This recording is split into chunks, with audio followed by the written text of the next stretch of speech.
तो बच्चों कैसे हो आप लोग। मैं उम्मीद करता हूँ आप लोग एकदम स्वस्थ और मस्त होंगे घर में। तो अब मैं आप लोगों से उम्मीद करता हूँ भाई कि अब किसी भी डिटर्मिनेंट को आप लोगों को एक्सपेंड करना आता है भाई, किसी भी रो या किसी भी कॉलम के अलावा, ठीक है। ओपन करके वैल्यू निकालनी आती है, यही उम्मीद करते हैं। तो भाई अगर आप लोगों को ये चीजें आती हैं तो आज सीखने वाले हम प्रॉपर्टीज ऑफ अ डिटर्मिनेंट, जो बेहद खास हैं, क्योंकि यहां से भाई क्वेश्चन प्रॉपर्टी बेस्ड क्वेश्चन पूछता है आप लोगों से एग्जाम में। तो चलिए प्रॉपर्टी में अगर हम आते हैं तो प्रॉपर्टी, सबसे पहले प्रॉपर्टी देखिए मैंने कुछ लिख रखी है यहाँ, मैं कोशिश करता हूं आप लोगों को समझाने की एग्जांपल से, ठीक है। तो देखिए पहली प्रॉपर्टी है the value of determinant unchanged if its row and column are interchanged. तो ये प्रॉपर्टी क्या कहना चाह रही है, देखिए अगर किसी डिटर्मिनेंट की रो और कॉलम को क्या करते हैं आप, क्या लिखा, the value of determinant unchanged if its row and column are interchanged. मतलब ये कहना चाह रहा है कि भाई अगर किसी डिटरमिनेंट की रो और कॉलम को आप आपस में इंटरचेंज कर देते हो तो डिटरमिनेंट की वैल्यू में कोई भी चेंज नहीं आएगा, वैल्यू सेम आएगी। देखिए एक एग्जांपल मैंने यहां पे लिया, एक डिटरमिनेंट दिख रहा होगा आप लोगों को, ये जो डिटरमिनेंट है इसकी वैल्यू निकालना आपको आता है भाई। अब प्रॉपर्टी के अकॉर्डिंग देखो, इसकी वैल्यू और एक और डिटरमिनेंट अगर मैं बनाऊं, अब कह रहा है ये तो अगर इसको इंटरचेंज करिए, चलिए डैश कर दे इसको, ये इस रो को कॉलम बनाइए 2 3 1, इस रो को दूसरी सेकंड रो सेकंड कॉलम बनेगी 1 2 1, ये 4 1 1, ऐसे थर्ड रो थर्ड कॉलम बनेगा, थर्ड रो तो थर्ड कॉलम। अब ये प्रॉपर्टी कहती है, देखिए अगर रो और कॉलम को आपस में आपने इंटरचेंज किया तो डिटरमिनेंट की वैल्यू सेम रहती है, कहते हैं आप इसको भी ओपन कर लें चाहे इसको ओपन करें, आंसर सेम आएगा। तो पहली प्रॉपर्टी तो होगी। प्रॉपर्टी बिल्कुल आपने याद नहीं करना है, सिर्फ दिमाग में रखना है कि भाई ये चीज होता है। डिटरमिनेंट की फर्स्ट प्रॉपर्टी, अगर किसी डिटरमिनेंट की रो और कॉलम को आपस में इंटरचेंज किया जाए तो डिटरमिनेंट की वैल्यू में कोई चेंज नहीं आता है, आंसर सेम आएगा भाई, ठीक। पहली प्रॉपर्टी। तो अब सेकंड प्रॉपर्टी पे आते हैं। सेकंड प्रॉपर्टी जो है भाई, अब कहता है कि अगर किसी डिटरमिनेंट की, आगे लिखे देखिए, आपस में दो रो को आप इंटरचेंज करते हो कि नहीं, दो कॉलम को, सिर्फ आपस में, रो को, अब रो और कॉलम नहीं, आपस में रो को अगर बदलोगे तो माइनस साइन का डिफरेंस आता है, बोलता है। देखिए कैसे, यहां लिखा मैंने, इफ एनी टू रोज, या कोई दो रो और कॉलम्स या कोई दो column of a determinant are interchange then the sign of determinant change. तो आपस में रो, ये तो रो और कॉलम वाला था, रो और कॉलम को आपस में बदलोगे तो कोई चेंज नहीं, अगर रो को रो के साथ इंटरचेंज किया जाए तो साइन में अंतर आता है, जैसे इसकी वैल्यू आएगी कुछ ना कुछ। अब देखिए मैं क्या कर रहा हूं, एक डिटरमिनेंट बना रहा हूं, देखिए आप लोग, इसी का इंटरचेंज, पहली रो को दूसरी रो बना दे रहा हूं, देखिए 2 3 1, और इसको फर्स्ट 1 2 1, और यहां हो गया 4 1 1। दिख रहा है आपको ये डिटरमिनेंट, मैंने क्या कर दिया, फर्स्ट रो को सेकंड रो बना दिया, सेकंड को फर्स्ट, इंटरचेंज किया, तो जो इस डिटरमिनेंट की वैल्यू आएगी और इसकी आएगी तो साइन में अंतर आएगा सिर्फ, बस। अगर इसका आंसर ना, अगर मैं एग्जांपल दूं ऐसे ही, मान लिया इसको आपने ओपन किया, आंसर आ गया 5, और इसका आंसर कितना आएगा पता है, -5, बस इतना अंतर होगा। पिछले और इसमें थोड़ा चेंज है, पिछले में था रो और कॉलम को बदला गया आपस में तो कोई चेंज नहीं, लेकिन रो को रो के साथ इंटरचेंज करोगे, आपस में बदलोगे तो एक साइन का अंतर आ जाएगा। अगर इसका आंसर आएगा -10 तो उसका कितना आएगा, +10, क्योंकि रो और कॉलम को आप लोगों ने क्या कर दिया, इंटरचेंज। अब ओपन कर लेना होगा, ऐसा देखना जरूर। तो सेकंड प्रॉपर्टी भी हो गई। प्रॉपर्टी सिर्फ दिमाग में आपने बार बार रिकॉल करने की, भाई ये होती है करके। चलिए अब थर्ड प्रॉपर्टी। थर्ड प्रॉपर्टी जो है भाई, अब ये कहती है कि अगर किसी डिटरमिनेंट की दो रो या दो कॉलम आपस में सेम होती है, मींस आइडेंटिकल होती है, एक जैसी, तो डिटरमिनेंट की वैल्यू 0 आती है। जैसे ये देखिए एग्जांपल लिख रहा हूं मैं, ये देखिए ये डिटरमिनेंट है, यहां पे देखिए, यहां पे लिखा है मैंने, इफ एनी टू रोज और columns of a determinant identical then its value is 0, मतलब उस डिटरमिनेंट की वैल्यू 0 आएगी। देखिए इसमें मैं सीधे, मेरे को ये दिखेगा ना, मैं आंसर बोलूंगा इसका 0 आएगा। कैसे, सेकंड रो और थर्ड रो को देखिए आप लोग, आइडेंटिकल है या नहीं, सेम है, 2 2 2 यहां भी है, 2 2 2 यहां भी है, तो इसका आंसर 0 सीधे। आप ओपन कर लें, ओपन करना आता है बच्चों आप लोगों को, अब इसको ओपन करके देखो 0 आंसर आएगा, गारंटी हुई। क्यों, डिटरमिनेंट, ये प्रॉपर्टी है, सोचो अब किसी भी डिटरमिनेंट की दो रो या दो कॉलम सेम दिखे, या देखो एक एग्जांपल और दिखाता हूं मैं, ये देखिए यहां लिख दिया मैंने 1 1 1 2 4 3 1 1 1।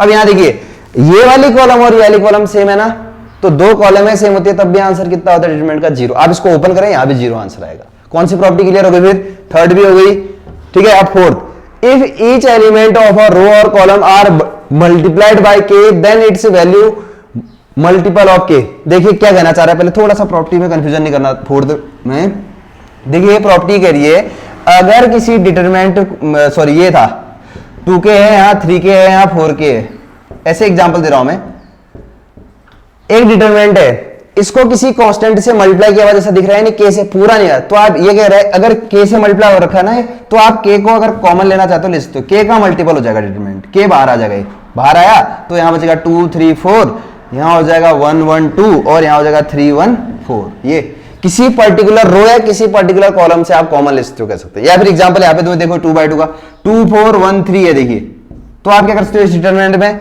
मैं खाली प्रॉपर्टी से अगर मैं कहूं तो इसी प्रॉपर्टी से फोर्थ, देखिए यार 2 कॉमन है तो 2 कॉमन लोगे तो 2 बाहर आ जाएगा ऐसे, तो क्या बचेगा 1 2, 2 कॉमन लिया ना इस रो से, तो ये तो ऐसे ही रहेगा। किसी पर्टिकुलर रो या किसी पर्टिकुलर कॉलम से आप कॉमन ले सकते हो, कहता है ये वाली प्रॉपर्टी। ये कंफ्यूजन मत करना प्रॉपर्टी से, आपने याद नहीं करना, खाली दिमाग में रखना ही होता है।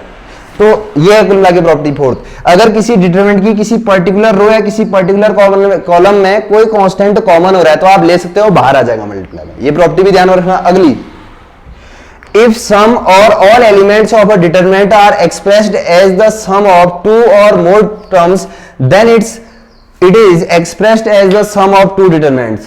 क्या कहना चाह रहा है समझिए, अगर किसी डिटरमिनेंट में देखिए मैं ऐसे लिख दे रहा हूं,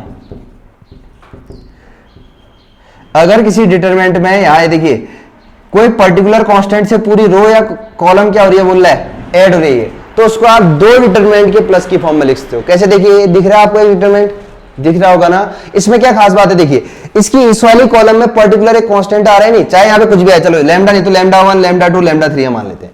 इसकी पर्टिकुलर कॉलम में एक पर्टिकुलर कांस्टेंट ऐड हो रहा है ना, तो आप इसको ये क्या कहते हैं, अगर ये ऐड हो रहा है बार बार कोई चीज कांस्टेंट लग सकते, तो दो डिटरमिनेंट की प्लस की फॉर्म में लिख सकते हो, बोलता है जो अगली प्रॉपर्टी है।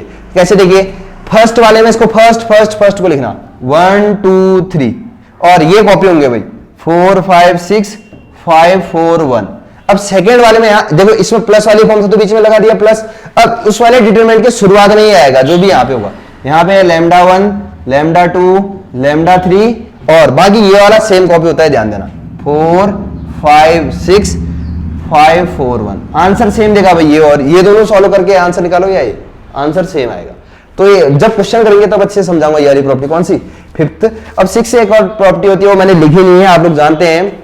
किसी भी डिटरमिनेंट में आप लोग एलिमेंट्री ट्रांसफॉर्मेशन लगा सकते हैं भाई। एलिमेंट्री ट्रांसफॉर्मेशन क्या है जानते हैं ना आप लोग, किसी भी R1 tense to R1 plus R2 या C1 tense to C1 plus C2, किन्हीं भी रो को आप ऐड कर सकते हो, किसी भी रो को किसी दूसरी रो के साथ m टाइम से मल्टीप्लाई करके ऐड कर सकते हो या कॉलम में कर सकते हो। मींस एलिमेंट्री ट्रांसफॉर्मेशन आप लोग लगा सकते हैं किसी भी डिटरमिनेंट में। ये अंतिम प्रॉपर्टी होगी, वो लिखी नहीं है, समझ जाए। एलिमेंट्री ट्रांसफॉर्मेशन याद है कहां सीखा था हमने, इनवर्स निकालते समय। और एक चीज तो मैं फिर कहना चाहूंगा, जिन बच्चों ने डिटरमिनेंट एक्सपेंड करना अभी नहीं सीख रखा है तो भाई वो पुरानी वीडियो एक बार देख लें जरूर, तभी आपको आगे समझ आ पाएगा। एक्सपेंड करना ही नहीं आएगा, डिटरमिनेंट वैल्यू निकालना नहीं आएगा, तो आगे कहां से आएगा, नहीं आएगा। तो चलिए इन्हीं प्रॉपर्टी बेस्ड पे कुछ क्वेश्चन करते हैं। प्रॉपर्टी एक बार मैं दिमाग में ला रहा हूं, देखिए क्या क्या थी। फर्स्ट प्रॉपर्टी, अगर किसी डिटरमिनेंट की रो और कॉलम को आपस में इंटरचेंज किया है तो डिटरमिनेंट की वैल्यू में कोई चेंज नहीं आता है, प्रॉपर्टी नंबर फर्स्ट।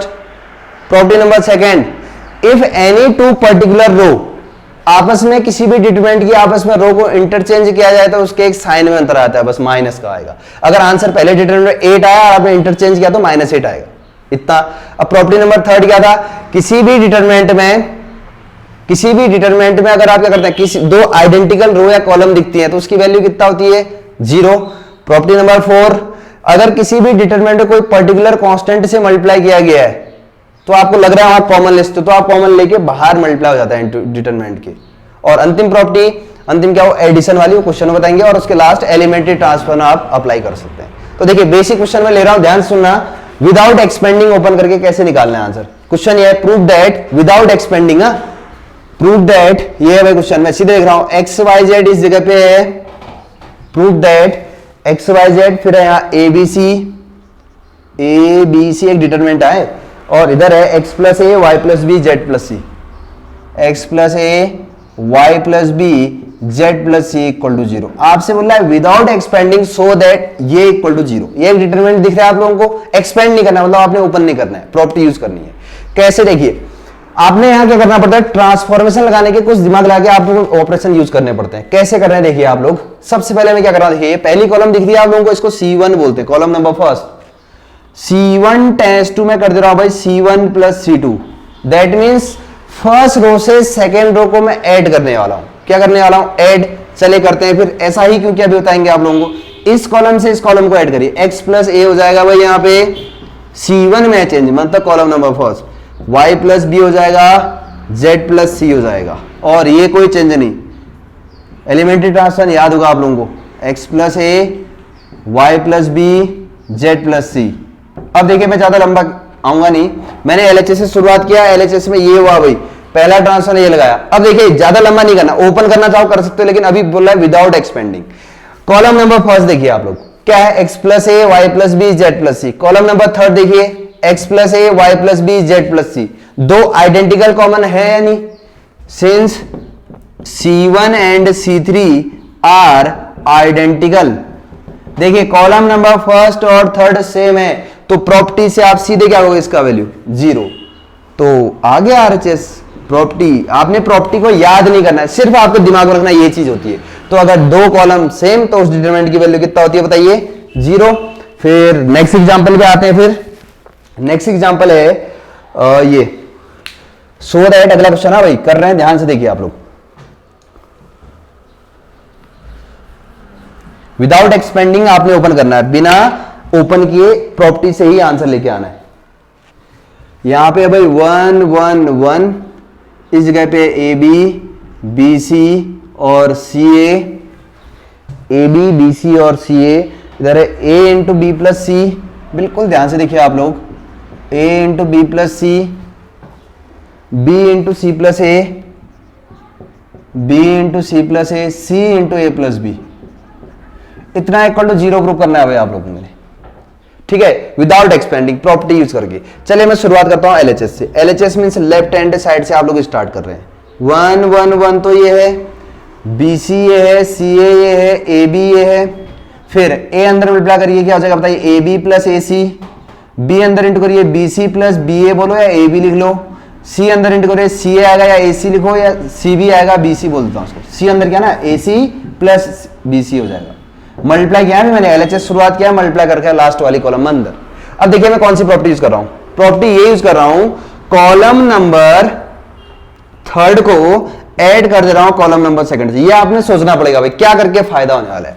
मैं ऐड कर रहा हूं भाई कॉलम नंबर थर्ड से कॉलम नंबर सेकंड को, तो C3 में चेंज होगा, और में नहीं होगा, ये दोनों तो सेम रहेंगे। देखिए 1 1 1, यहां भी B C, C A B, ठीक है। अब आते हैं ये यहां पे ट्रांसफॉर्म क्या अप्लाई कर रखा है? C3 test C3 plus C2। C3 test तो चेंज C3 में आएगा कॉलम थर्ड में। इस कॉलम से इस कॉलम को ऐड करो भाई, AB plus BC plus AC हो जाएगा। क्या? AB plus BC plus AC हो जाएगा। इससे इसको ऐड, इससे देखिए AB plus BC plus CA बोलो, बातें की है। AB प्लस BC, आगे पीछे लिख दिया, ये प्लस ये प्लस ये प्लस CA बोलो या AC बोलो, बात एक। अब यहां देखिए ये प्लस ये में क्या आना है? फिर से AB plus BC plus AC, ठीक है। अब देखिए यहाँ पे एक प्रॉपर्टी और यूज कर रहा हूं। किसी डिटरमिनेंट में मैंने अभी बताया था प्रॉपर्टी में, किसी पर्टिकुलर रो या पर्टिकुलर कॉलम में कुछ कॉमन है तो आप ले सकते हैं। यहां देखिए इस वाली कॉलम में देखिए, ये फर्स्ट कॉलम है, सेकंड है, थर्ड कॉलम देखिए बिल्कुल सेम है हर जगह। AB plus BC plus CA तीनों जगह, तो आप ये कॉमन ले सकते हो। कॉमन वाली चीज बाहर आती है, AB plus BC plus CA, matrix नहीं है, ध्यान देना है, डिटरमिनेंट है। और यहां रहा 1 1 1, और इधर है BC प्लस साथ में CA, और अगर भाई कॉमन ले लिया तो यहाँ 1 1 1 बचेगा या नहीं बताइए? यहाँ से कॉमन लिया तो अब देखिए मैट्रिक्स नहीं है, ये नहीं कि अंदर मल्टीप्लाई करोगे तो सबके साथ, ऐसा नहीं, ये इसी कॉलम से कॉमन लिया तो अगर मैं मल्टीप्लाई करूंगा तो यही जाता है, ये यहाँ पे इंट होगा तो सेम वही तो आएगा। अब देखिए डिटरमिनेंट को, इस डिटरमिनेंट में कॉलम नंबर फर्स्ट और कॉलम नंबर थर्ड क्या है? आइडेंटिकल। और प्रॉपर्टी में क्या होता है भाई, अगर कोई दो कॉलम या रो आइडेंटिकल होती है तो वैल्यू कितना होती है? 0। तो ये आ जाएगा AB plus BC plus CA के साथ में दो आइडेंटिकल वैल्यू किसी डिटरमिनेंट की, तो उसका आंसर 0। ओपन करो तब भी 0, 0 इंटू ये कितना बताइए? 0, ठीक है। एक्सपेंड करोगे तो 0 ही आएगा, गारंटी है भाई। तो ये RHS आ गया हमारा, राइट हैंड साइड, ठीक है। ये कुछ स्टार्टिंग क्वेश्चन कराए थे इस एक्सरसाइज के मैंने। अब जो नेक्स्ट वीडियो आएगी भाई, ये वीडियो खाली प्रॉपर्टी बेस्ड थी, उतने खाली प्रॉपर्टी आप दिमाग में रखें। जो नेक्स्ट वीडियो आएगी, फिर रिपीट कर रहा हूं, देखिए नेक्स्ट वीडियो बहुत इंपॉर्टेंट होने वाली है हमारी। किस वजह से वो बताता हूं। नेक्स्ट वीडियो में हम जितने भी क्वेश्चंस करेंगे वो बहुत इंपॉर्टेंट हैं, एग्जाम में कई बार पूछे गए हैं, ठीक है। तो नेक्स्ट वीडियो में बात करते हैं फिर आप लोगों से, नेक्स्ट बढ़िया से वीडियो के साथ मिलते हैं।